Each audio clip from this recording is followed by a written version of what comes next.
Tales to Terrify.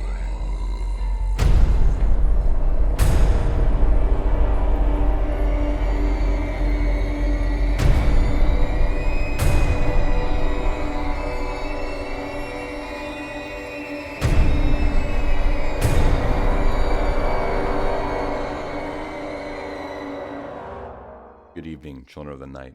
Come on into the cabin. It's chilly here in the Shenandoah, but I think that winter may very well be on the way out.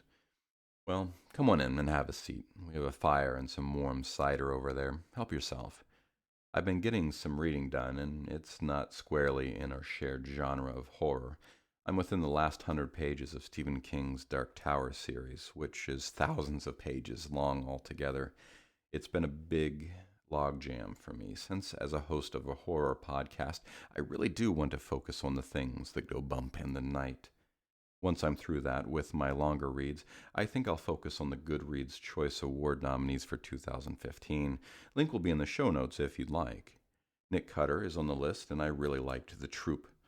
My wife read David Mitchell's Slade House, so maybe I'll give that one a go. While we're on the topic of awards, as you're hearing this, it's likely that the Horror Writers Association has released their final list of nominees for the Stoker Award, and we're likely contacting authors to see if we can run their stories for our Stoker Awards episodes.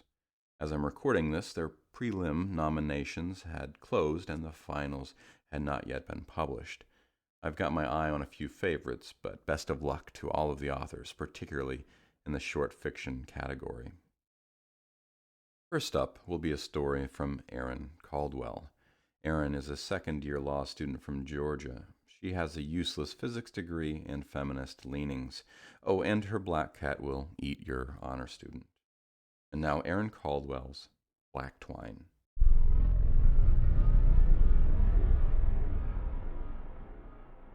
He put the tumbler to his lips and kicked back a gulp of whiskey, then returned to scanning the smoke-infested club. Under pulsing lights, waitresses quick-walked with hips swaying, and patrons divided their attention between the dancers on the stage and their inebriant indulgences.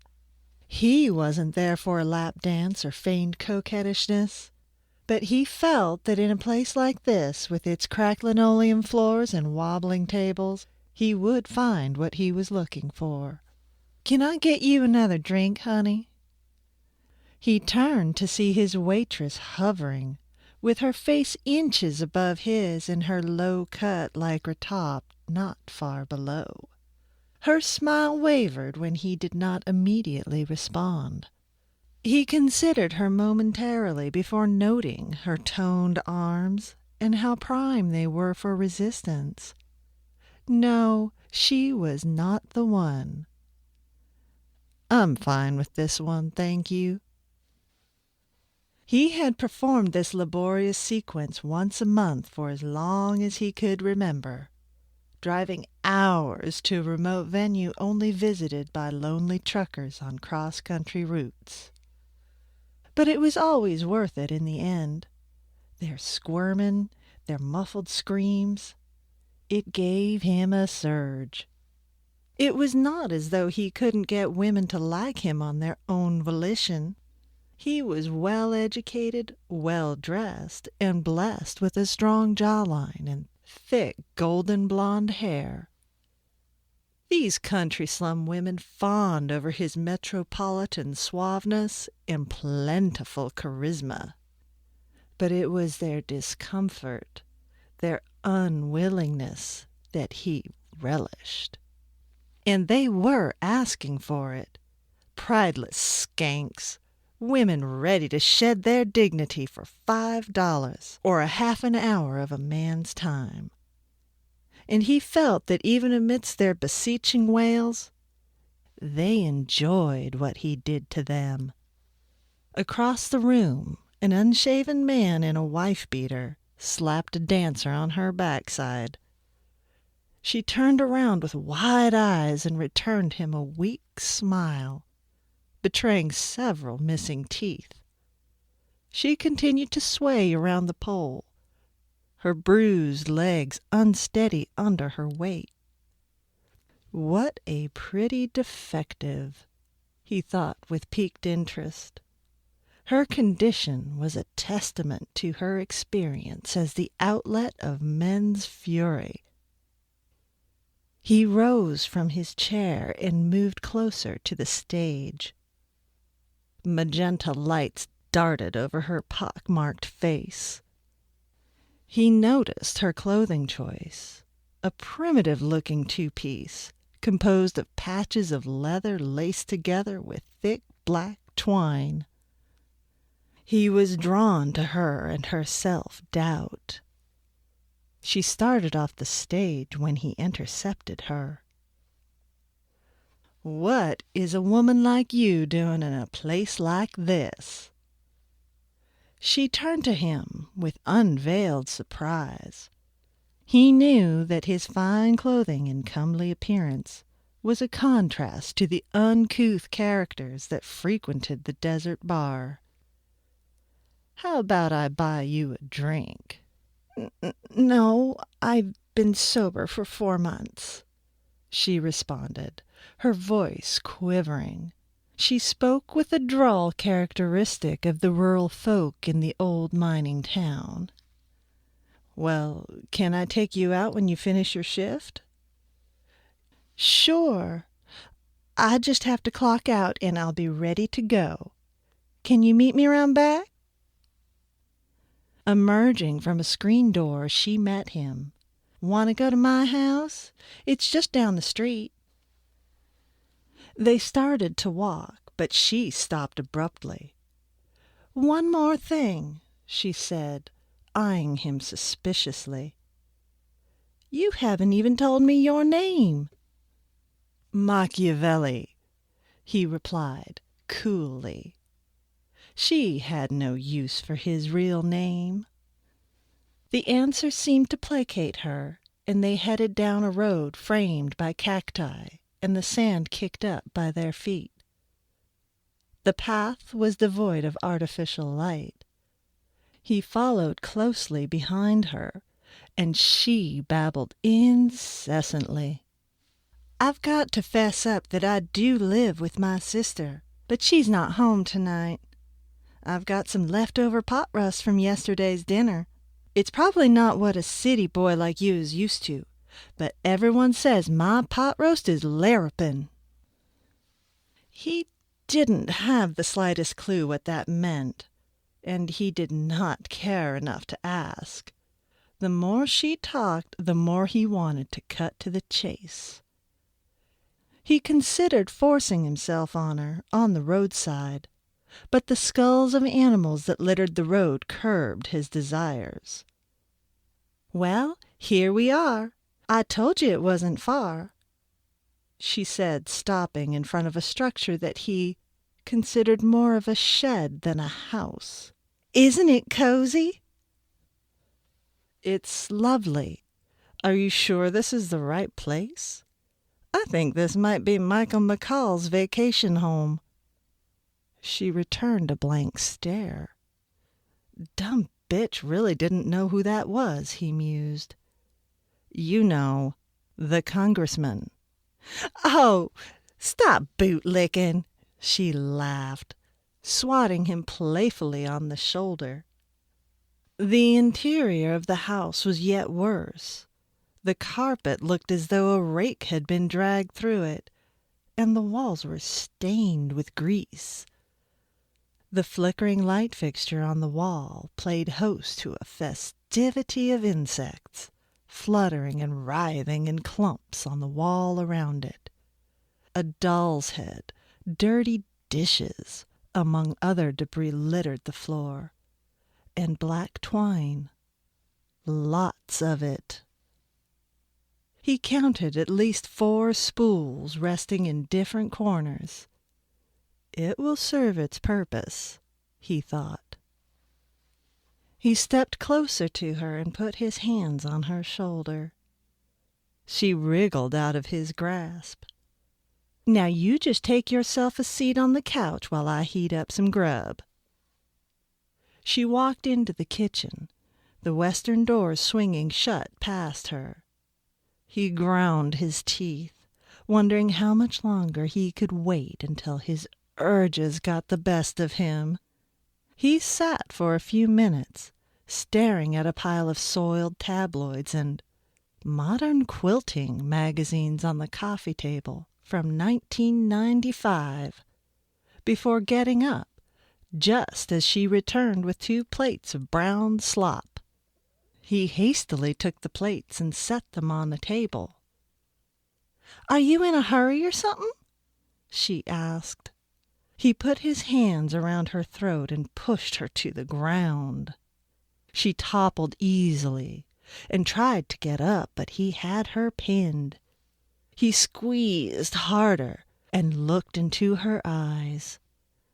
But her look was not one of fear. Annoyance, maybe. This infuriated him, and he reached in his pocket for a lighter. He turned it on momentarily before pressing it against her shoulder blade. The smell of smoldering skin filled his nostrils. How did she like that? She grimaced. He relished her in her pain. Then she let out a throaty chuckle. "You know, when you've been working the pole as long as I have, a little heat don't scare you none." He started to push her away, but she locked her arms around him.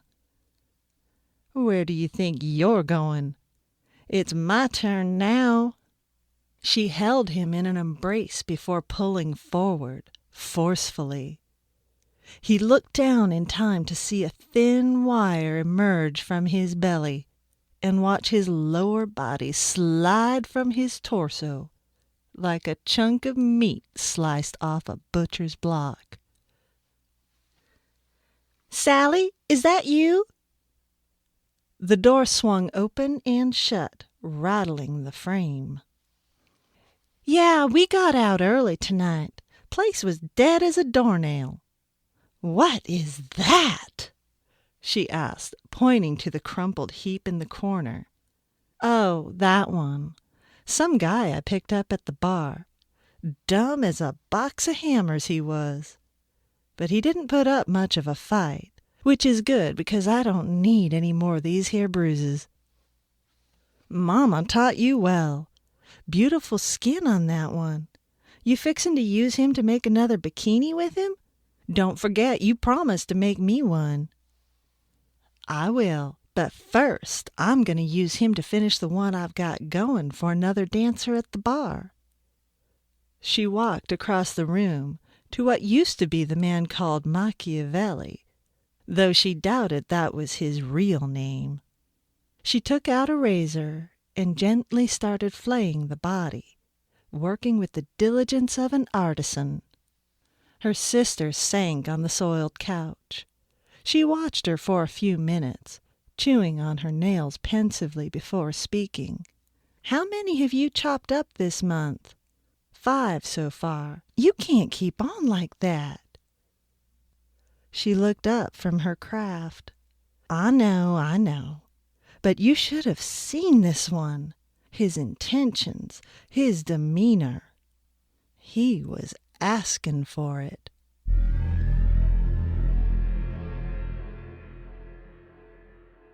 That was Aaron Caldwell's Black Twine, read by Josie Babin. By day, Josie is a biologist, a happy little cog in the grand machine known as medical research. When not at work or enjoying the great outdoors of San Diego, she can be found at home with her 3 loving companions, 2 feline and 1 human. She records in a tiny bedroom library surrounded by literature and scientific works, as well as a few video game boxes. Thank you, Josie. And now, our second story for the evening comes from F. Paul Wilson. F. Paul Wilson is the New York Times bestselling author of horror, adventure, medical thriller, science fiction, and virtually everything in between. His books include the Repairman Jack novels, including Ground Zero, The Tomb, and Fatal Error, the Adversary Cycle, including The Keep, and a young adult series featuring the teenage Jack. Wilson has won the Prometheus Award, the Bram Stoker Award, the Ink Pot Award from the San Diego Comic-Con, and the Lifetime Achievement Award of the Horror Writers of America, among other honors. He lives in Wall, New Jersey. And now, F. Paul Wilson's The 10th Toe.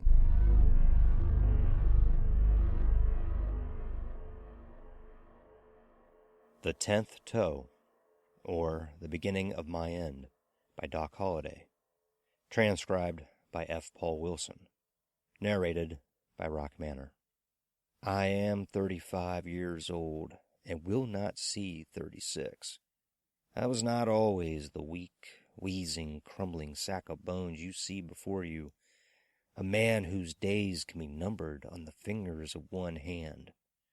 Nor was I always the hard-drinking gambler and shootist you read of in the Penny Dreadfuls. I started out a much more genteel man, a professional man, even a bit of a milquetoast, one might say, but a flawed milquetoast. I attended medical school but did not succeed there, so I became a matriculant at a nearby dental school, from which I managed to graduate. I was then a professional man and proud of it. But I remained flawed, cursed with a larcenous heart. No amount of schooling, be it of the medical, dental, or, I dare say, divinity sort, can extract that stubborn worm. You are born with it, and you die with it, if not from it. I am dying from it. It was that young professional man with the larcenous heart who led me to notoriety, and to this premature death from consumption. Allow me to explain. The first inkling I had of the curse was in the spring of 1878 while I was examining Mrs. Delulith.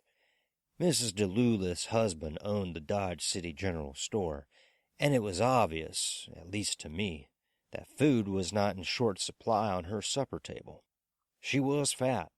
Truthfully, I have been in outhouses smaller than this woman. Everything about her was fat. Her face was fat and round like a huge honeydew melon. Her lips were thick and fat. Even her nose and ears were fat. "Will this hurt?" she said as she lay back, overflowing my relatively new reclining dental chair. I hoped she wouldn't break its lift mechanism. "Not a bit," I told her. "After all, this is 1878, not the Dark Ages. We are now blessed with the modern methods of painless dentistry." "What do you plan to do?" "I'm going to administer some sulfuric ether," I heard myself say. "And when you're unconscious, I'm going to rob you."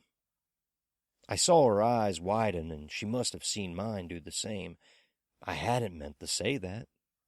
True, I had been thinking it, but I'd had no intention of verbalizing it. What did you say, Dr. Holliday?" "I said I'm going to rob you. Just a little. I'll go through your purse and take some of your money, not all of it. Just enough to make this exercise worth my while." "I really don't think that's very funny, Doctor," she said. I gulped and steadied myself with an effort. "Neither do I, Mrs. Delulith." And I meant it. What was coming over me? Why was I saying these things? "A joke, a dentist joke. Sorry." "I should hope so." She seemed somewhat mollified. "Now about this tooth." "Who cares about that tooth? I'm interested in the third molar there with the big gold filling. I'm going to pop that beauty out and replace it with some garbage metal that looks like gold." What was I saying? "That is quite enough," she said, rolling out of the chair. She straightened her enormous gingham dress and headed for the door. "Mrs. Delulith, wait. Never mind. I'll find myself another dentist. One I can trust, like that new fellow across the street." As she went down the steps, she slapped at my shingle, knocking it off one of its hooks. It swung and twisted at a crazy angle until I stepped out and rehung it. John Henry Holliday, DDS. Painless Dentistry. I loved that sign. It was making me rich.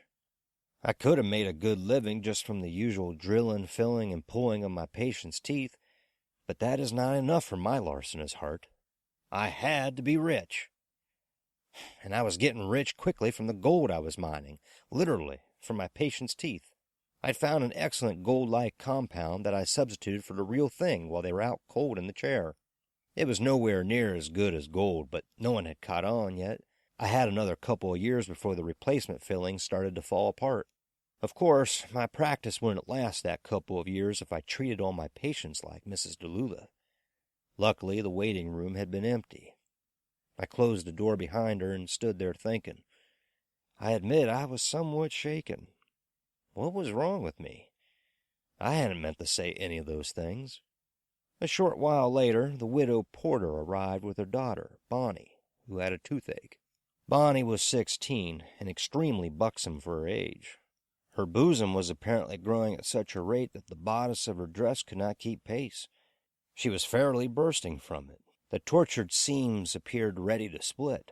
From the way she carried herself, proudly erect with her bust thrust out at the world, I assumed that she was well aware of and reveled in the male gender's reaction to her proportions.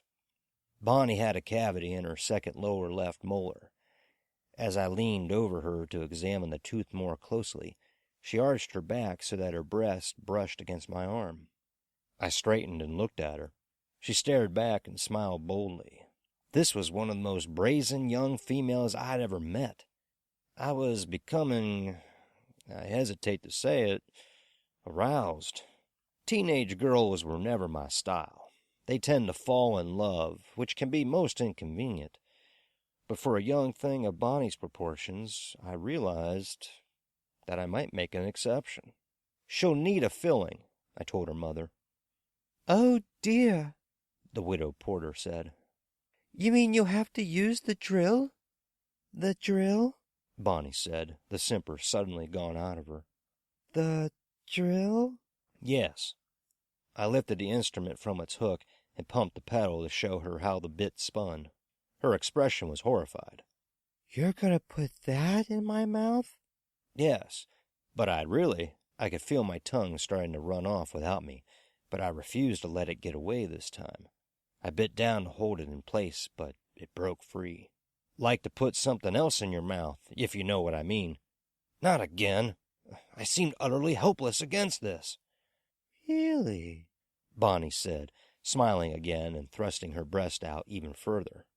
Like what? I wanted to shove my fist down my throat. Bonnie's mother, I could see, was thinking along similar lines. The widow Porter shot to her feet and thrust her face to within an inch of mine. What did you say? I tried the pacifier. I'm sorry, Mrs. Porter. Perhaps you misunderstood me. Sometimes I don't make myself clear. She backed off a little. Good.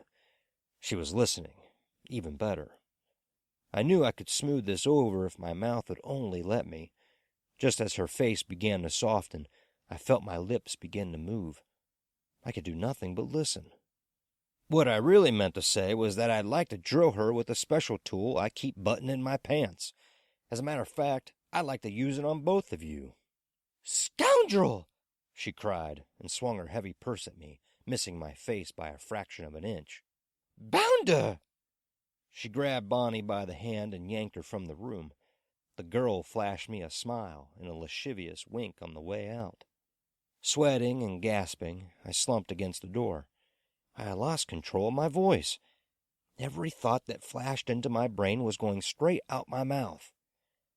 What was wrong with me? I was glad it was a slow day.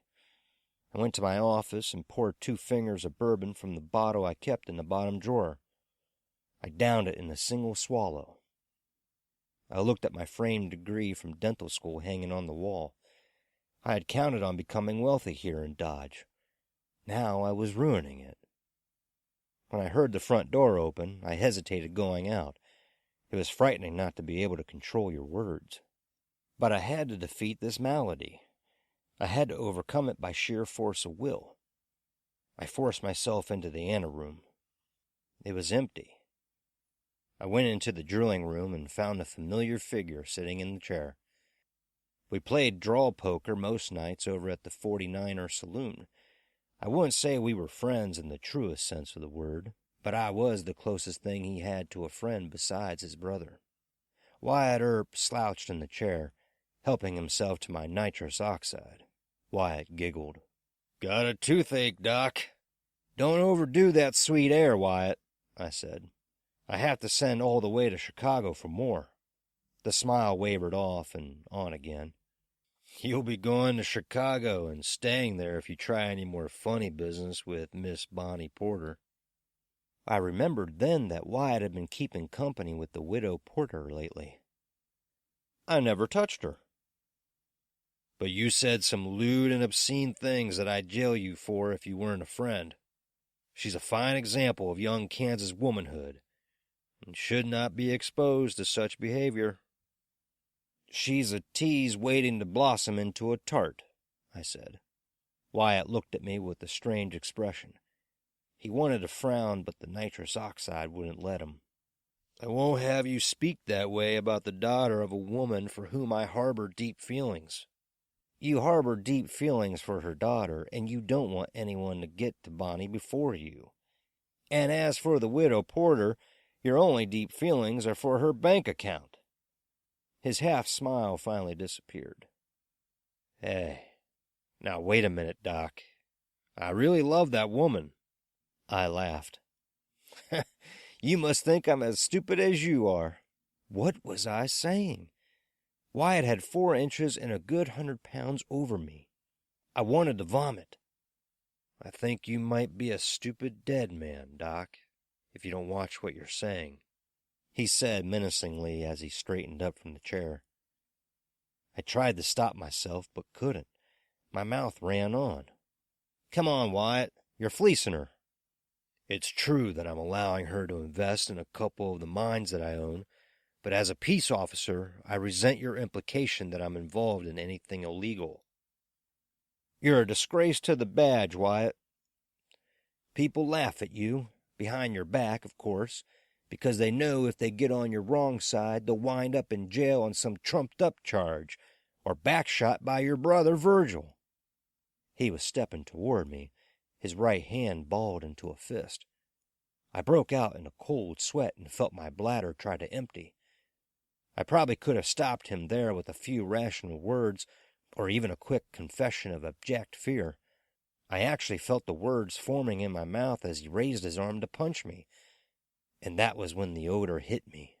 Standing helpless before him as he loomed over me, I listened in horror as my voice said, God, you smell too. Did it ever occur to you to take a bath before?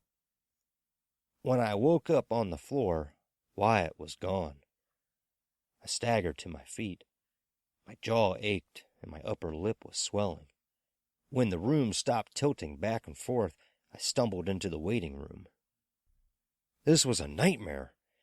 If I kept insulting everyone who came to my office, I'd have to close my practice. What would I do?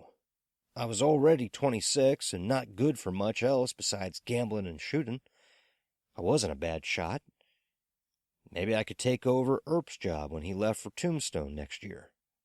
An odd-looking figure entered then. A skinny old squaw with a hooked nose and dark, piercing eyes, set in a face wrinkled like a raisin. That was all I could see of her. The rest of her was swathed in a dusty serape. There was a small red kerchief around her head. I knew her. Everybody in town knew her. Squaw Jones. She'd been married to an old white man, Aaron Jones, until he got drunk and trampled by a stagecoach a few years ago. Now she wandered in and out of town, selling charms and potions. I see Dr. Holliday has bad times, Squaw Jones said. What is problem? That's what I'm supposed to say, I shouted. I'm the doctor here. Is your words?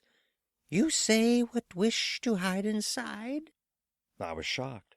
Yes. How did you know? Squaw smell bad medicine when she pass. Bad medicine? You have curse. I am well aware of that. Squaw Jones can help. Know of these things. You victim of curse of untethered tongue. Very bad medicine. You're serious? You're talking about a curse, like the evil eye or something like that. Much worse. I feel bad enough already. Don't try to make me feel stupid, too. You will see, Dr. Holliday, she said, reaching for the door handle. You will see. And then you will come to Squaw Jones. I sincerely doubt it. Remember these words.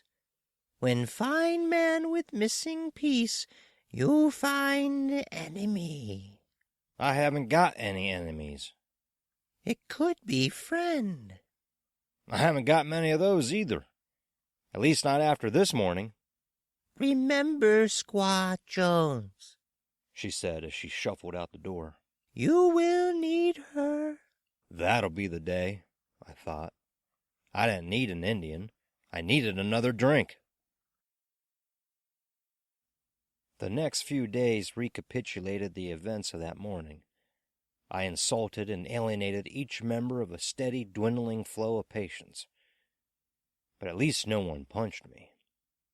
As I sat and looked out the front window of my empty waiting room, I noticed Mrs. Delulith waddling along the boardwalk.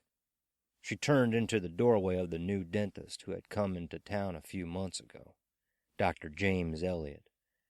He had been starving. Now he had Mrs. Delulith. Glumly, I wondered how many other patients I was driving to him. The waiting room door opened, and there was Squaw Jones again. Squaw can come in? I motioned her forward. Why not? I had plenty of time on my hands. Squaw Jones looked the same as she had days ago, a stick figure swathed in a dirty serape. Her bright, beady eyes swept the barren waiting room. I thought I detected a hint of a smile at the corners of her mouth, but it was hard to be sure amid all of her wrinkles. Curse of untethered tongue continue, yes? It's not a curse, I said. Just a little problem I have to resolve. I don't believe in curses. She looked me in the eye. There was no doubt about the smile now. You could have sent Squaw away, she said. But you chose to see her. I knew right then I was dealing with a sly old squaw. I'm a man of science, I told her. A dentist. What do you want from me? Squaw only wants to help. For a price, I'm sure. Her shrug was elaborate. Must clothe this body. Must eat. This wouldn't be blackmail, would it? Dr. Holliday, she said, puffing herself up. Squaw is like you. Have medicine to sell, like you. Have honor. That's not the point. Even granting the existence of such a thing as a curse, I can't imagine anyone who dislikes me enough, before this week, that is, to place a curse on me. Unhappy patient, maybe? That was all too possible. What with all the gold fillings I yanked from people's mouths while they were unconscious in the chair. But someone like that would go to Wyatt first. I can't imagine what complaint a patient of mine could have. I almost choked on that one. Enemy? None whatsoever. Someone want to steal your medicine. You mean a competitor? Well, there is one of those. There seems to be an increasing flow of new dentists from the East. Who win from Dr. Holliday bad medicine? Well, Dr. Elliott is benefiting now, but I laughed. No, it's too absurd. Maybe him. Jim Elliott? Putting a curse on me so I'll say things I don't want to? Ridiculous. Curse of untethered tongue, say what in heart. Perhaps Dr. Holliday not like his patients. I said, Look, I'm very busy right now. Bad medicine always helps someone. I felt the first twinges of uneasiness. This whole idea was absurd. And yet, I turned and found Squaw Jones grinning at me with crooked yellow teeth. She said, Fine man with missing piece. You could use a good dentist, I said. Around supper time, I was at my usual table in the 49er, alone, nursing a whiskey, shuffling a deck of cards. I dared not play for fear that I would tell everyone what was in my hand at any moment. My fingers froze in mid-shuffle when Dr. Elliot walked in. I watched him for a few moments. As much as my mind rebelled against the concept of such a thing as a curse, I couldn't get the thought out of my head. Could this mild-looking fellow dentist have actually placed a curse on my practice? The more I thought about it here, amid the smells and laughter of the cowhands, the stage drivers, the gamblers, and the plain old riffraff, the more laughable it became. I wandered over to where he stood. He had a round face made wider by bushy sideburns. He looked tired. Why not? He had been drilling the teeth of my former patients all day. I was about to say hello when I noticed that he was missing a part of his left fifth digit. The terminal phalanx was gone. As I gaped at the shiny pink dome of fresh scar tissue where his first knuckle should have been, I heard Squaw Jones' voice in my head. "Fine man with missing piece." I was too shocked for subtlety. "Your finger! What happened to it?" He jumped at the sound of my voice, and his complexion faded a couple of shades as he looked at me. Hello, John. My finger? Why, nothing happened to it." "Why do you ask?" "I never noticed that you had a piece missing before now. When did it happen?" He smiled, regaining his composure. "Oh, that. An old accident when I was in school back east. An industrial accident, you might say. I caught it in a defective drilling machine. I couldn't take my eyes from that foreshortened digit. The scar tissue doesn't look that old. An old injury, do you hear?" He was becoming agitated. "Very old. Very, very old." The obvious freshness of the scar and Dr. Elliot's overwrought behavior sent a stream of ice water running through my arteries. "When fine man with missing piece, you find enemy." "Yes, of course," I said. "Very old, of course." He thrust his hand into his pocket. I fled the saloon and ran to the stable. I saddled my horse and rode out to where Squaw Jones made her camp. "So now, Dr. Holliday, believe in curse of untethered tongue," she said, nodding and smiling with smug satisfaction. "Not completely," I said. "Let's just say I disbelieve in it less than I did this afternoon." Her tint was dim, the air inside steamy and layered with reminders of past meals, strangely spiced. "But I just can't believe," I said, "that one of my colleagues, a fellow dental practitioner, would be so unethical as to use such scurrilous means to build his practice at my expense." "You would never do such a thing?" "Never. I am an ethical practitioner." "And what is your wish, Dr. Holliday?" "To have the curse, if that's what it is, lifted." "By this squaw?" "Of course. That's why I'm here." "Want 13 ounces gold for ending untethered tongue." 13 out? "This squaw know it very small price for saving Dr. Holliday's honor, but her heart is touched by his misfortune." She cleared her throat. "Please pay in metals, not bills." I'd hidden away significantly more than that amount of gold from the fillings I've removed over the years, but 13 ounces?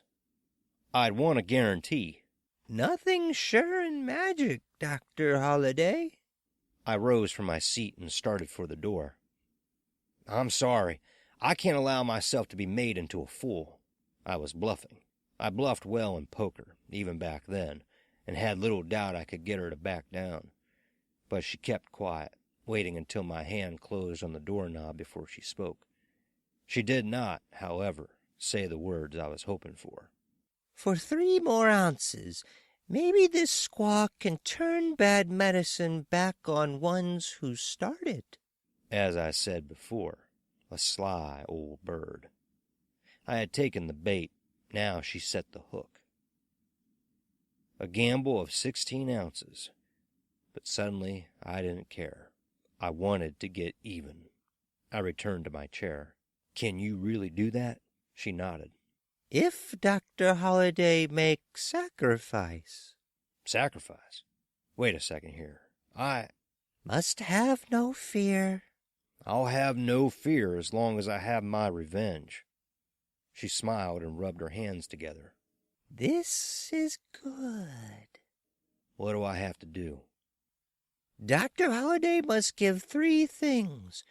First thing closely touches maker of untethered tongue. You know who he is. Dr. Elliot, I said. No doubt about it.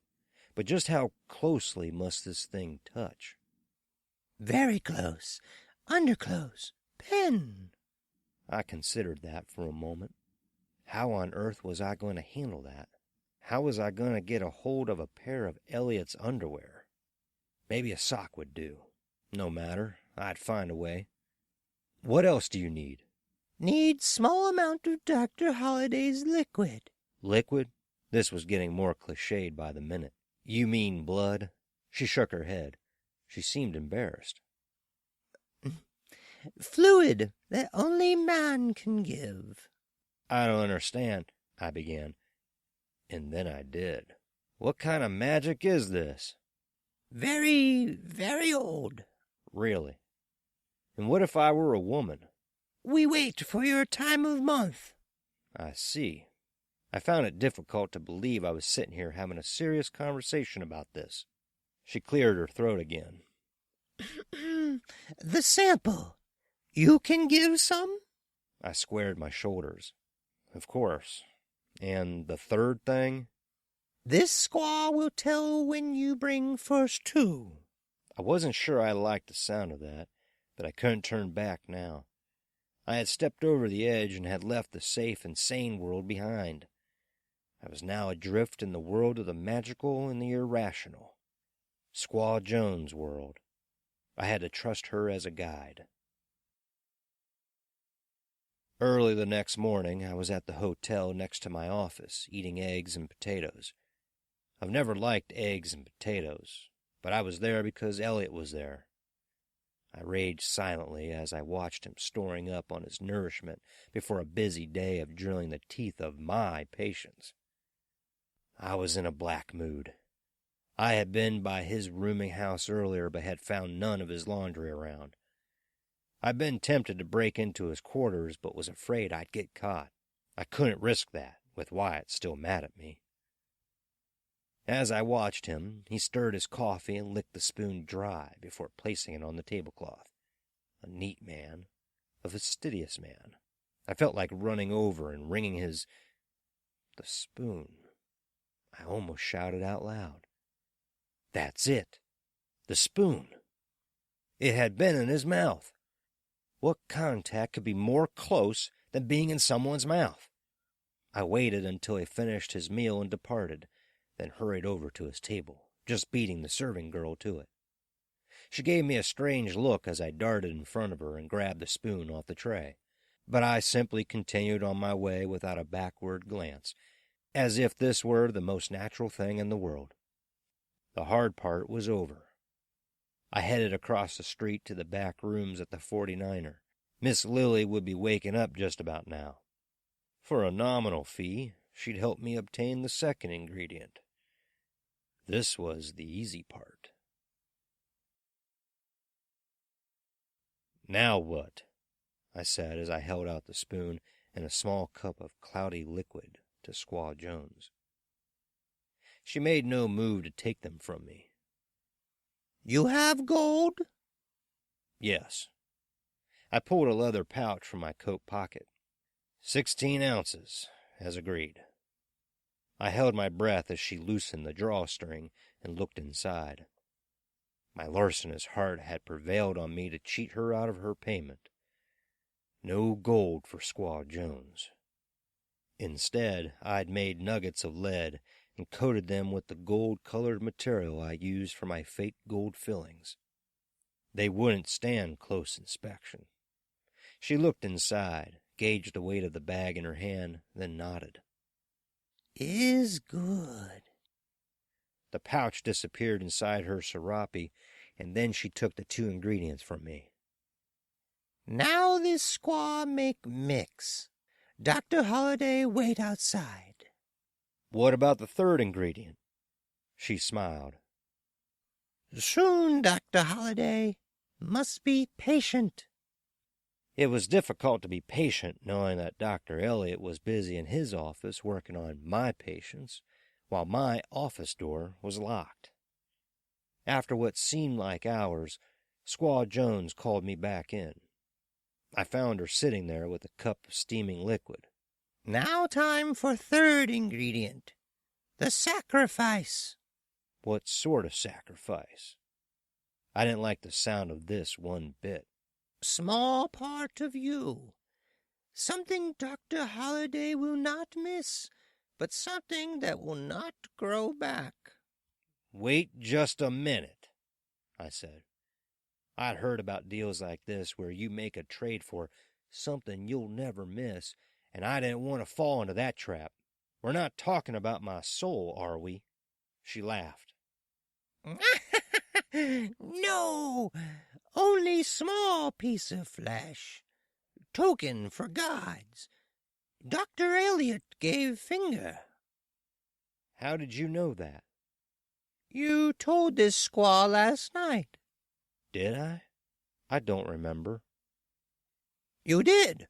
Dr. Holliday must make same sacrifice if he wish bad medicine go away. Something that won't grow back. That left out hair and fingernail clippings. I certainly didn't want to lose a part of a finger. I didn't approve of public deformity. Maybe this isn't such a good idea. She shrugged. Without sacrifice, Dr. Elliot will not feel curse of unhindered hands. Unhindered hands? Just what is that? Like untethered tongue. As Dr. Holliday's lips now speak what he wished kept hidden in heart, Dr. Elliot's hands will do things he only wished to do.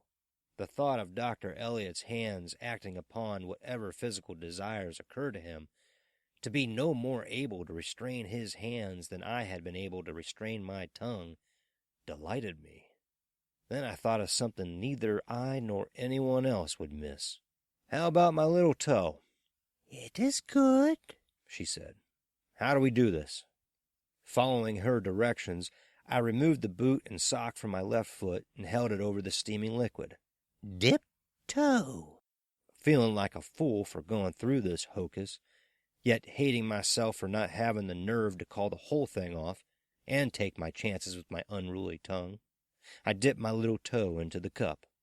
Enough, she said after a moment. She withdrew the cup and handed me a dirty cloth. Dry toe. I scrutinized my left fifth toe. It looked just like the others, only wet. Something's wrong, I said. I thought I was supposed to sacrifice this toe. Nothing happened. Patience, Dr. Holliday. Patience. I was convinced now that I was being hoodwinked. I quickly rubbed my toe dry and rose to my feet. This is a farce. I'm glad I didn't give you any real gold. Her head snapped around. She stared at me. Gold not real? No, so you can call off this whole charade. Too late. Medicine is made. Curse begins. But my toe. I looked down at my left foot. There were only 4 toes. All that remained of my 10th toe was a small pink bulge of fresh scar tissue. Where? I opened the cloth, and there was my toe. As I watched, it fumed and melted into a pink fluid that was absorbed by the cloth. The odor made me want to gag. Squaw Jones was pawing through the bag of fake gold nuggets. Dr. Holliday tricked this squaw? Why not? You're probably the one who got me in this fix in the first place.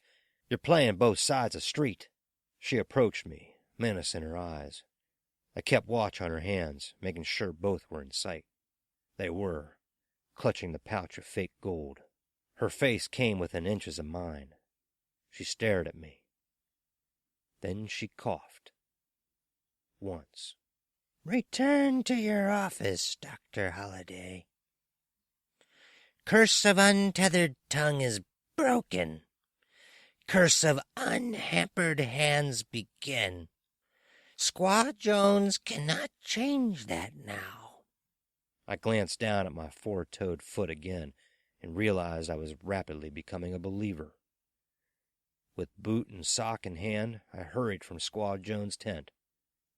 But you will pay another way, she called after me. The first patient to show up was Mr. O'Toole. My private name for him was Mr. O'Stool. He had a bowel fixation which he blamed on his bad teeth. He spent most office visits describing his movements. He was a bore, but he came every 2 weeks for new fillings. But I got through the visit with no problem. I'd had an urge to tell him that I thought he was suffering from a fecal impaction that had backed up to his brain. But the remark remained within my mind while my mouth offered bland reassurances.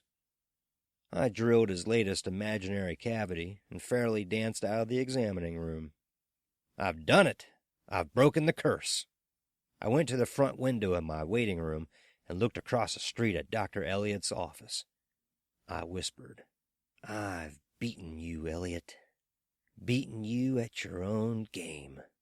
As I watched, I saw Bonnie Porter come racing out of Dr. Elliott's office, trying to cover her bobbing, exposed breasts with one hand while holding up her ripped shirt with the other.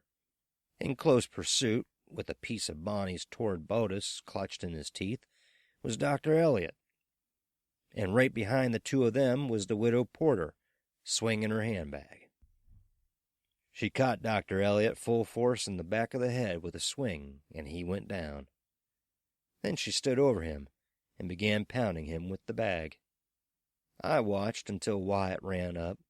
He pulled his pistol and just stood there, his eyes captured by the pink-tipped whiteness of Bonnie's breast. I knew, though, that as soon as she covered herself, Wyatt would be on Dr. Elliott like a lynch mob. He wasn't going to take at all kindly to someone going after Bonnie Porter before he'd had first.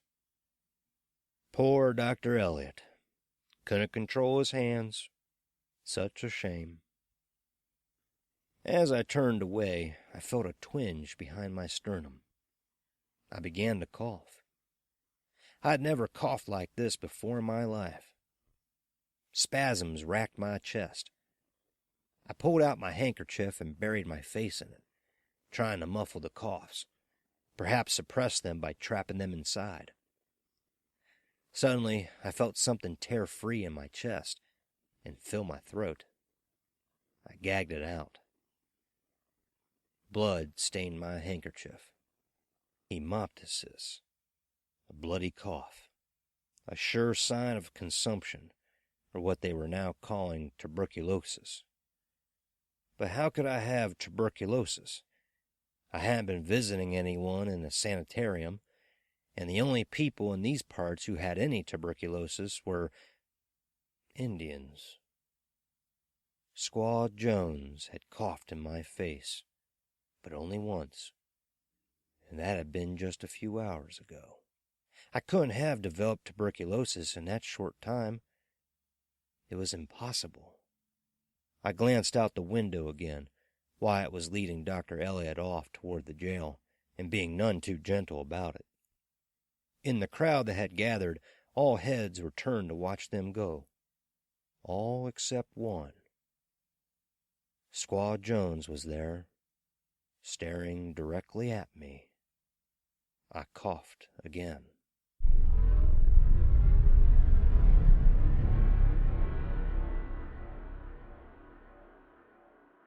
That was F. Paul Wilson's The Tenth Toe, as read by Rock Manor.